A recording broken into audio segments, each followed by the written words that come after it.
Welcome back. There isn't anything warm about our Hot Sauce segment today because we are getting up close and personal with some of the world's most fascinating Arctic animals.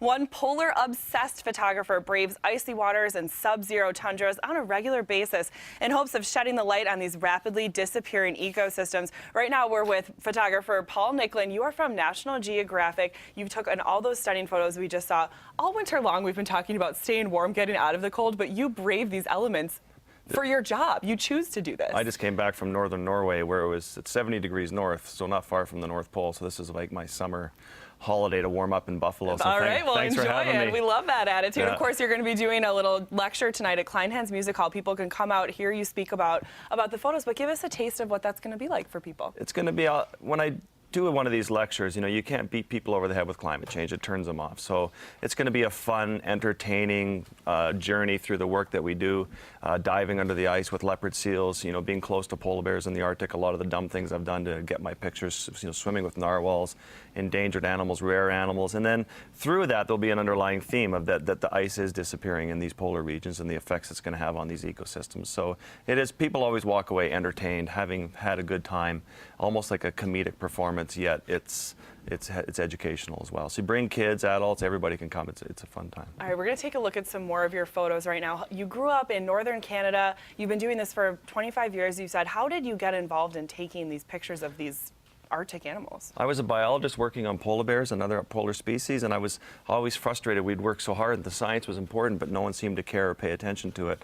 So I thought if I could bridge the gap between this important science work by working for, say, National Geographic magazine, now I have a chance to reach 40 million people with one story. And now, you know, National Geographic gives me carte blanche access to the planet. Go shoot whatever you want in these places. What are the issues that are important? So it's a really great opportunity right now. So how do you choose where to go and what to photograph? I think I'll go with species where issues are most pressing. For example, I just photographed spirit bears in the Great Bear Rainforest. It's a very rare white bear that's black. It's a black bear that turns white. But they're about to bring Enbridge oil into there through pipelines, and they're going to put oil tankers in these little passages. And these ships are 10 times bigger than the Valdez. So I'll use the spirit bear to let people know how pristine this habitat is. And that's how I work backwards in the stories I want to tell. Do you ever get scared?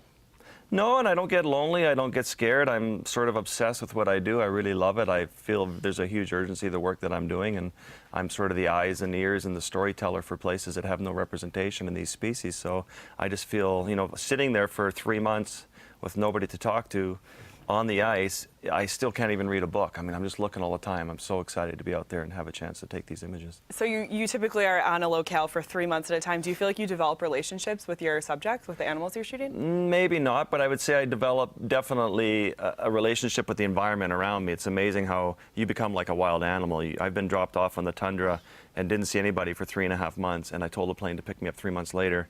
And in that process, you know, your hearing becomes much more acute, and your smell and sense of smell and what you can see, and you become like a wild animal. And I love that feeling of being out there, and you have a lot more photographic opportunities when you're that in tune with the environment.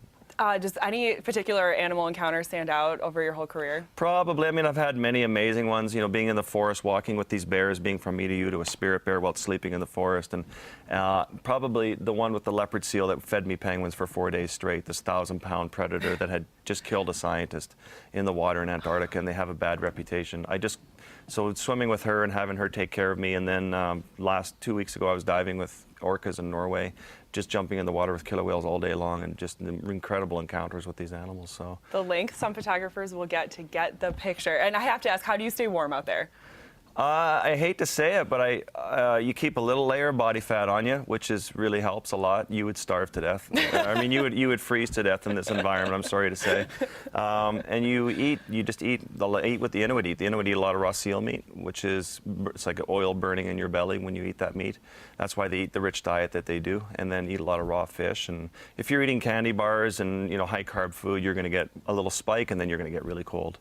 And then just knowing how to warm up your extremities, knowing how to swing your arms and your feet, and how to move your toes 100 times each foot, and then until you can't, your feet are numb from just all the exercise. So you just got to keep moving There's no better heat than moving your own blood around. Using all this electrics and hot waters all just leads to a big risk of getting super cold. All right, this should be a fascinating discussion tonight at Kleinhans. Begins at 7:30. I think so. Polar Obsession. You can go to tickets.bpo.org to learn a little bit more about Paul Nicklen's work and his lecture tonight.